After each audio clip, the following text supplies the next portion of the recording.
ഒരു ചെറിയ സംഭവം വീഡിയോ സഹിതം കാണിച്ചു തരാം. ആദ്യം കാര്യം പറയാം. ഒരു ഉസ്താദ് അദ്ദേഹത്തിന്റെ മുമ്പിലുള്ള ഒരു പെൺകുട്ടിയോട്, പ്രായപൂർത്തിയായ പെൺകുട്ടിയോട് സംസാരിക്കുകയാണ്. അപ്പോ അദ്ദേഹം പറയുന്നത് ഈ പെൺകുട്ടിയുടെ വസ്ത്രധാരണവുമായി ബന്ധപ്പെട്ടുകൊണ്ട് സംസാരിക്കുകയാണ്. ആ പെൺകുട്ടിയുടെ വസ്ത്രം, കഴുത്ത് കാണുന്ന രൂപത്തിൽ അല്ലെങ്കിൽ ആ മാറിന്റെ ഭാഗം കാണുന്ന രൂപത്തിലുള്ള ഒരു വസ്ത്രം ധരിച്ച പെൺകുട്ടിയോട് ഉസ്താദ് ചോദിക്കുകയാണ്, എന്തിനാണ് നീ ഈ രൂപത്തിൽ കഴുത്തിന്റെ ഈ ഭാഗം കാണുന്ന രൂപത്തിലുള്ള വസ്ത്രം ധരിച്ചിട്ടുള്ളത് എന്ന് ചോദിക്കുകയാണ്. അപ്പൊ സ്വാഭാവികമായി പെൺകുട്ടിയുടെ മറുപടി അത് ആ രൂപത്തിലുള്ള വസ്ത്രമായതുകൊണ്ട് അല്ലെങ്കിൽ ഇപ്പോഴത്തെ ഫാഷൻ അങ്ങനെ ആയതുകൊണ്ട് ആ രൂപത്തിലുള്ള ഒരു പൊതുവായ ഒരു മറുപടി പെൺകുട്ടി പറയുന്നു. അപ്പൊ ഉസ്താദ് അതിനെ തിരിച്ചു പറയുകയാണ്, അല്ല, അങ്ങനെയല്ല, അതുകൊണ്ടല്ല വസ്ത്രം ആ രൂപത്തിലായിട്ടുള്ളത് അല്ലെങ്കിൽ ഈ ഭാഗം നിങ്ങൾ കാണിക്കുന്നത്.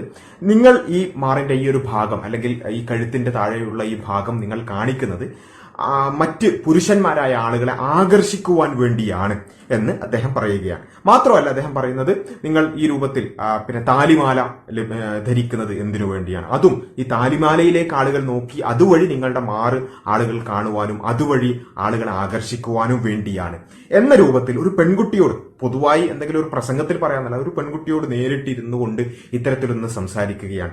ഞാൻ ചോദിക്കുന്നത്, ഞാൻ ആ വീഡിയോ കാണിക്കാൻ പോവുകയാണ്, പക്ഷെ ആ കാണിക്കുന്നതിന് മുമ്പ് നിങ്ങൾ എല്ലാവരും ഒന്ന് പോസ് ചെയ്തുകൊണ്ട് ഈ ഉസ്താദിനെ പറ്റി നിങ്ങളുടെ ഒരു അഭിപ്രായം എല്ലാവരും ഒന്ന് കമന്റ് ചെയ്യണം. കാരണം ഒരു പെൺകുട്ടിയോട് ഈ രൂപത്തിൽ സംസാരിക്കുന്നത്, അതായത് അവരുടെ വസ്ത്രധാരണം അല്ലെങ്കിൽ അവരുടെ ശരീരത്തിലെ ഏതെങ്കിലും ഭാഗങ്ങൾ കാണുന്നുണ്ട് എന്നുണ്ടെങ്കിൽ അത് മറ്റുള്ളവരെ ആകർഷിക്കുവാൻ വേണ്ടിയാണ്, അത് മറ്റുള്ളവരെ ആകർഷിച്ച് തന്നിലേക്ക് വരുത്തിക്കാൻ വേണ്ടിയാണ് എന്ന രൂപത്തിൽ സംസാരിക്കുന്ന ഒരാളെ പറ്റി, അത് ആരായിക്കോട്ടെ അല്ലെ, അപ്പോൾ അങ്ങനെയുള്ള ഒരു ഉസ്താദിനെ പറ്റി നിങ്ങളുടെ അഭിപ്രായം എന്താണ് എന്ന് നിങ്ങൾ ആദ്യം ഈ വീഡിയോ കാണുന്നതിന് മുമ്പ് ഒന്ന് കമന്റ് ചെയ്യണം. അതിനുശേഷം നമുക്ക് എന്ത് ചെയ്യാം, വീഡിയോ കാണാം. ആ വീഡിയോ നിങ്ങൾ കണ്ടോളൂ. വീഡിയോ കണ്ടു തുടങ്ങുമ്പോൾ നിർത്തിപ്പോകരുത്. അതിനുശേഷം നമുക്ക് എന്ത് ചെയ്യാനുണ്ട്, അതുമായി ബന്ധപ്പെട്ടുകൊണ്ട് 2-3 കാര്യങ്ങൾ കൂടി സൂചിപ്പിക്കാനുണ്ട്. നിങ്ങൾ ഈ താഴോട്ട് ഈ ലോ കട്ട് ചെയ്യുന്ന എന്തിനാണ്? നെഞ്ചിലേക്ക് നോക്കാനാണ്. പിന്നെന്തിനാണ് ചെയ്യുന്നത്? അങ്ങനല്ല, അത് നമ്മള് തെറ്റായിട്ട് ധരിക്കാതെ ഒരു പെൻഡിൽ ഒരു മാല ഇട്ട് അതിനകത്ത് പെൻഡന്റ് വെക്കുന്ന എന്തിനാണ്? ആ പെൻഡന്റിലോട്ട് നോക്കുമ്പോ മാറ് കാണാനാണ്, ആകർഷിക്കാനാണ് വസ്ത്രം. അല്ലാതെ ഈ തല തൊട്ട് മുഴുവൻ മൂടി വെച്ചാൽ അത്രത്തോളം അവസാനം ഈ മൂക്കിന്റെ തുമ്പ് കണ്ടാൽ നമ്മൾ ആകർഷിച്ചു പോകും. ഇതാണ് നമ്മുടെ ഉസ്താദ്. ആളൊരു ലിബറൽ ഉസ്താദാണെന്ന് മാത്രം. ഞാൻ അങ്ങനെ തന്നെ ഉസ്താദ് തന്നെ പറയാൻ കാരണം, ചില ആൾക്കാരെങ്കിൽ ഇത് നിങ്ങൾക്കൊന്ന് കേട്ട് കിട്ടണമെങ്കിൽ ഇങ്ങനെയൊക്കെ പറഞ്ഞെങ്കിലേ പറ്റുള്ളൂ. അപ്പൊ ഒന്ന് ആലോചിച്ച് നോക്കുക, ഇത്രയും കൃത്യമായി ഒരു വ്യക്തിയോട് നേരിട്ട് പോയി നിങ്ങൾ ഇങ്ങനെ വസ്ത്രം ധരിക്കുന്നത് ആളുകളെ ആകർഷിക്കുവാൻ വേണ്ടിയാണ് എന്ന ഈ ആശയം ഇത്ര പച്ചക്ക് പറഞ്ഞിട്ട് എത്ര ആളുകൾ അതിനെതിരെ രംഗത്ത് വന്നു, എത്ര ആളുകൾ അതിനെ സമരം നടത്തി അല്ലെ? ഇങ്ങനെ എന്തെങ്കിലുമൊക്കെ കേൾക്കാൻ കാത്തിരിക്കുന്ന സമരങ്ങൾ വരാനും അതുപോലെ തന്നെ റാലികൾ വരാനും, ഒരുപാട് മാറു തുറക്കൽ സമരം അങ്ങനെ ഇങ്ങനെ എന്നൊക്കെ പറഞ്ഞിട്ട് ഒരുപാട് സമരങ്ങളൊക്കെ വരാനും, തെറിവിളികൾ കൊണ്ട് കമന്റ് ബോക്സുകൾ നിറയാനൊക്കെ വളരെ പിന്നെ സ്വാഭാവികമായി സംഭവിക്കേണ്ട ഒരു കാര്യം. എന്താ സംഭവിച്ചത്? ഒന്നും സംഭവിച്ചില്ലല്ലോ. ഇത് എവിടെയെങ്കിലും കിടക്കുന്ന യൂട്യൂബിൽ ലക്ഷക്കണക്കിന് ആളുകൾ കണ്ടിട്ടുള്ള ഒരു ഇന്റർവ്യൂ ആണ്. ആ ഇന്റർവ്യൂയുടെ ടൈറ്റിൽ തന്നെ ഇതേ കാര്യം പറഞ്ഞുകൊണ്ടാണ്.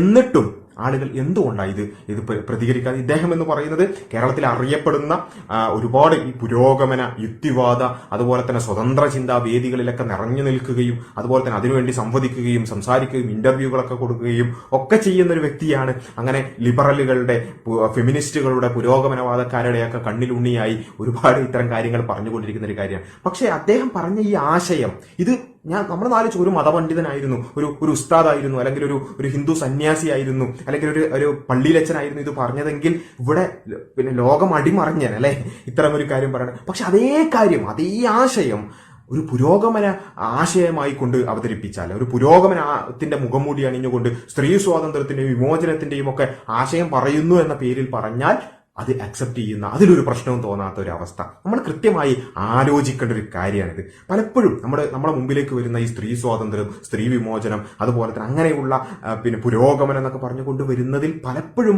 ഇത്രയും സ്ത്രീ വിരുദ്ധമായിട്ടുള്ള കാര്യങ്ങൾ അടങ്ങിയിട്ടുണ്ട്. പക്ഷെ അത് നമ്മളിലേക്ക് വരുന്നത് ഈ സ്ത്രീ സ്വാതന്ത്ര്യത്തിന്റെ, ഫെമിനിസത്തിന്റെ വർണ്ണക്കടലാസിലാണെന്നുള്ളത് കൊണ്ട് ആധുനികതയുടെ ആധുനിക മനുഷ്യനാണെന്ന് പറയാ, അങ്ങനെയുള്ളൊരു വർണ്ണക്കടലാസിലായതുകൊണ്ട് പലപ്പോഴും പല ആളുകൾക്കും തിരിച്ചറിയുന്നില്ല അല്ലെ.